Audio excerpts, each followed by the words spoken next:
بڑی بڑی بابری مسجد کا مسئلہ، سیریا کے مسائل، بڑے بڑے مسائل، گھمبیر مسائل.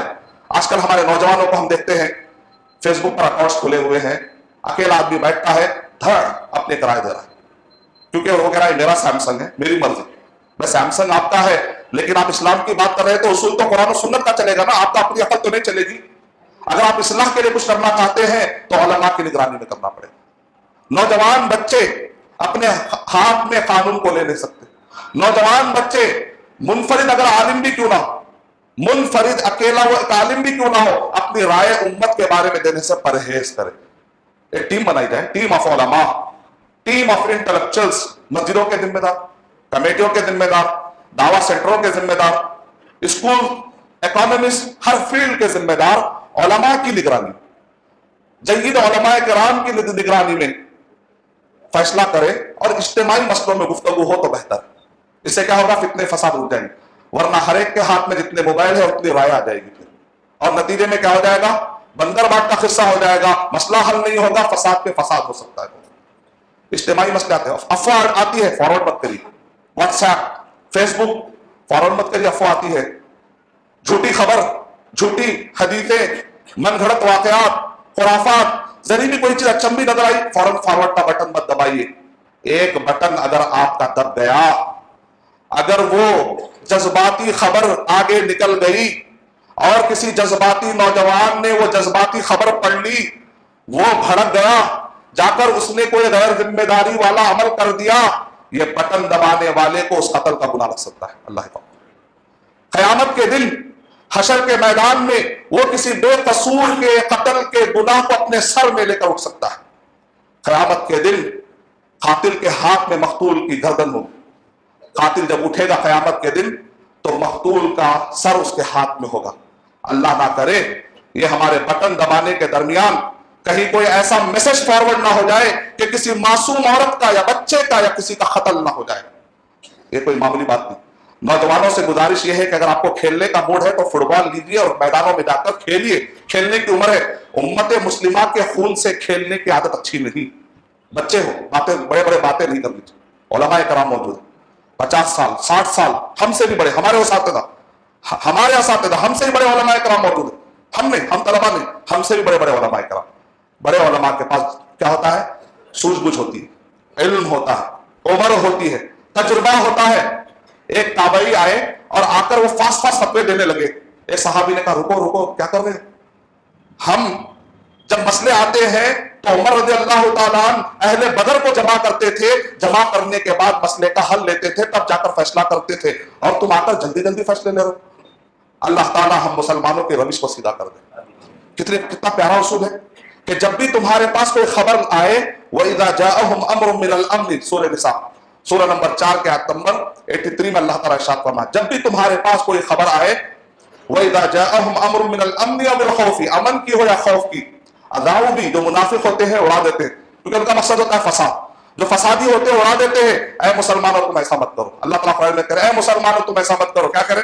وَإِذَا جَاءَهُمْ أَمْرٌ مِّنَ الْأَمْنِ أَوِ الْخَوْفِ اذاؤ بھی وَلَوْ رَدُّوهُ إِلَى الرَّسُولِ وَإِلَى أُولِي الْأَمْرِ مِنْهُمْ، رسول کی طرف لوٹا دیتے صلی اللہ علیہ وسلم، یا اولو الامر اتھارٹی جو اس معاملے کے ذمہ دار. مسجد میں اگر کچھ آپ کو اختلاف ہے آپس میں مت جھگڑی، مسجد کے ذمہ داران تک پہنچائیے. یہ صحیح طریقہ ہے. آپس میں حل کرنا شروع کر دیں گے، کوئی مسجد خلفشار سے پھر محفوظ نہیں رہ. گلیوں میں حل مت کریے، غیبت کے ذریعے سے حل مت کریے. اس مسجد یا اس مرکز یا اس ادارے یا اس اسکول کے ذمہ داروں سے جا کر بات کریے. بزدلی نہیں. جو بزدل ہوتا ہے غیبت کرتا ہے، جو ہمت رکھتا ہے وہ جا کر سامنے اپنی بات ہوتی ہے. سامنے بات رکھنے کا مطلب بدتمیزی بھی نہیں. بعض لوگ کہتے ہیں میں ڈرتا نہیں اس لیے آپ کے منہ پر کر، اس کا مطلب ہے بدتمیزی. قولوا قولا سدیدا کا مطلب یہ نہیں ہے کہ آپ تذلیل کریں، ذلیل کریں. صحیح طریقے سے سامنے رکھ دیں. غیبت سے بھی بچے، سینہ زوری سے بھی بچے، اخلاق سے اپنی باتیں رکھیں، مسئلے حل ہو جائیں گے. اللہ حل کرے گا انشاءاللہ. 2 حدیثیں السلسلہ صحیح. حدیث نمبر 149 149.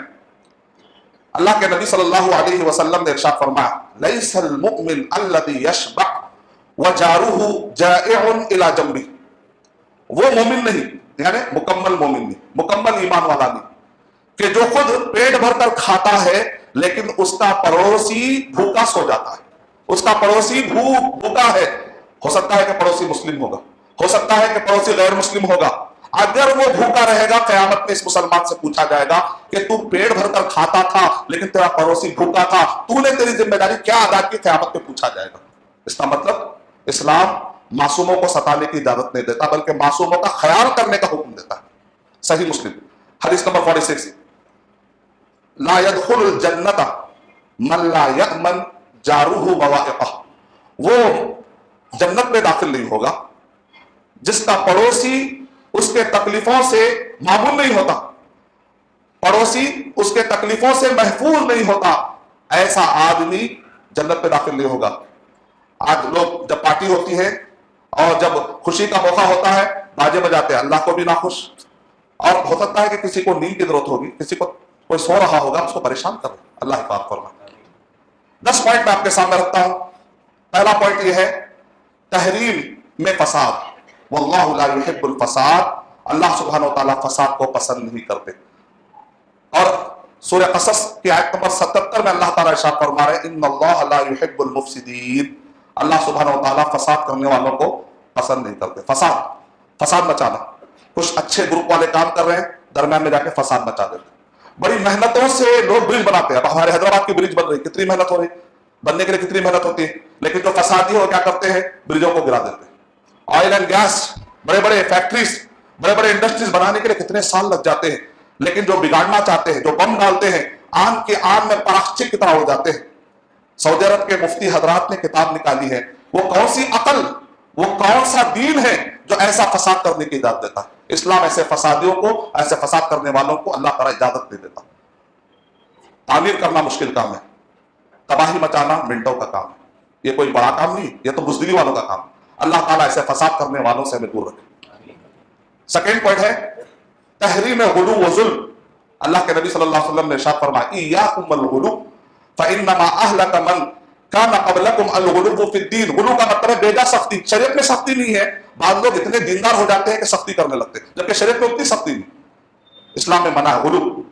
غلو حد سے زیادہ اپنے آپ کو جذبے میں آ کے دیندار بتانے کی کوشش کرنا جب تک ثبوت نہ، اس سے بچنا چاہیے، اس سے ہلاکت ہوتی ہے۔ آدمی آخری میں اسلام پر عمل کرنا اس کے لیے مشکل ہو جاتا ہے۔ معتدل رہیے، جتنا اسلام نے کہا وہ کافی ہے ہمارے لیے۔ ظلم، ہر قسم کے ظلم سے اپنے آپ کو بچانا ہے۔ شیخ البانی رحمۃ اللہ علیہ نے حدیث نمبر 767 767 السلسلہ صحیحہ میں حسن کہا، شیخ البانی رحمۃ اللہ علیہ نے دعوت المظلوم مستجابہ ولو کان کافرا، مظلوم کی دعا بدعا قبول ہو کر رہے گی اگرچہ کہ مظلوم کافر ہی کیوں نہ ہو۔ ایک کافر پر بھی ظلم نہیں کر سکتے، اسلام دہشت گردی کے خلاف۔ تیسرا ہے تحریم خودکشی، سوسائڈ بمبنگ کے اسلام خلاف ہے۔ سورہ نساء سورہ نمبر 4 آیت نمبر 29 وَلَا تَقْتُلُوا أَنفُسَكُمْ، خودکشی مت کرو۔ اس کے بعد ہے تحریم قتل معصوم، سورہ مائدہ سورہ نمبر 5 کی آیت نمبر 32 میں اللہ تعالیٰ ارشاد فرما رہے ہیں کہ من اجل ذلك كتبنا على بني اسرائيل انه من قتل نفسا بغير نفس او فساد في الارض فكانما قتل الناس جميعا۔ اس کا مفہوم یہ ہے ایک معصوم چاہے مسلم ہو چاہے غیر مسلم ہو، ایک معصوم چاہے مسلم ہو یا غیر مسلم ہو، اس کو مارنا پورے انسانوں کو مارنے کا گناہ لکھا جائے گا۔ اگر کسی معصوم کو تم نے بچا لیا چاہے مسلم ہو چاہے غیر مسلم، پورے انسانوں کو بچانے کا ثواب لکھا جائے گا۔ پانچواں نقطہ ہے تحریم قطع رحم و وجوب صلہ رحم، رشتہ داریوں کو کاٹنا اسلام روکتا ہے۔ اس بارے میں اللہ تعالیٰ نے سورہ محمد صلی اللہ علیہ وسلم نے ارشاد فرمایا اولئک الذین لعنهم اللہ فاصمهم، کہ اللہ تعالیٰ ارشاد فرما رہا ہے جو لوگ رشتہ داریوں کو کاٹتے ہیں اللہ کی لعنت ہو ان پر۔ رشتہ داریوں کو کاٹنے سے، خاندانوں کو کاٹنے سے، محلوں میں آپس میں ایک دوسرے سے رشتے کاٹ لینے سے اللہ سبحانہ تعالیٰ منع فرما رہے ہیں۔ چھٹواں نقطہ ہے تحریم قتل قاصد، جو انداز آتا ہے۔ نبی اکرم صلی اللہ علیہ وسلم کے پاس ایک شخص آیا، مسیلمہ کذاب نامی آدمی کے پاس سے آ کر کہا کہ میں امبیسڈر ہوں، آ کر اس نے بدتمیزی کی۔ نبی اکرم صلی اللہ علیہ وسلم نے کہا اگر فاسدوں کو قتل کرنے کی ہمیں اجازت ہوتی تو میں تجھے قتل کر دیتا، لیکن تو بدتمیزی کر رہا ہے، اس کے باوجود بھی میں تمہیں واپس کرتا ہوں کیونکہ ہم فاسد کو مارا نہیں کرتے۔ یہ اسلامی تعلیمات۔ ساتواں نقطہ ہے تحریم حسد، تکبر، غضب اور شہوت۔ تکبر منع ہے، حسد منع ہے، شہوتیں اور اسی طریقے سے غضب، غصہ۔ ان سب چیزوں کے بارے میں تفصیل سے معلومات حاصل کرنا چاہیے. اس کے بعد ہے 8واں نقطہ. 7واں نقطہ یہ ہے تحریم غیبت، چغل خوری. جو اسلام غیبت کو حرام قرار دیتا، غیبت کا مطلب ایک آدمی کے اندر برائی ہے لیکن آپ اس کے سامنے ذکر نہیں کرتے، پیٹھ پیچھے برائی کرتے. اسلام پیٹھ پیچھے کسی کی برائی کو پسند نہیں کرتا. کیا وہ اسلام کسی معصوم کو قتل کرنے کی اجازت دے سکتا ہے؟ اللاجیکل کوئی آدمی سوچے تو سورہ حجرات سورہ نمبر 49 کے آیت نمبر 11، 12، 13 میں تفصیل سے اس کے اندر بتایا گیا. اور اسی طریقے سے 9واں نقطہ ہے تحریم غصب حقوق عباد و حقوق اللہ. اللہ کے حقوق اور بندوں کے حقوق کو غصب کر لینا حرام. اور 10واں نقطہ ہے تحریم تعصب اور تحریم طبقاتی نظام. طبقاتی نظام مانے یہ اونچا ہے، یہ نیچا ہے، یہ فلاں ہے، میں زیادہ بڑا ہوں. کس بنیاد پر تکبر؟ اللہ چہروں کی بنیاد پر، ناک کی بنیاد پر، خوبصورتی کی بنیاد پر تم کو نہیں چاہتے، تقوی کی بنیاد پر چاہتے. ان اکرمکم عند اللہ اتقاکم. کیسی حدیث ہے؟ ابن تیمیہ رحمۃ اللہ علیہ نے اس کو آتھینٹک کہا. اسلام آ جانے کے بعد اب کوئی کسی کو گرا کر نہ دیکھے. تب کیا اللہ کے بندے، کوئی اگر کسی کو گرا کے دیکھتا ہے سمجھتا ہے نیچے اور میں بہت اونچی ذات کا ہوں. یہ کیا ورڈ ہے؟ جعلان. جعلان کہتے ہیں خنافس، ایک گندا کیڑا ہے جو سانس لیتا ہے تو وہ گندگی باہر نکالتا ہے، اس سے گندی بو آتی ہے کیڑے سے.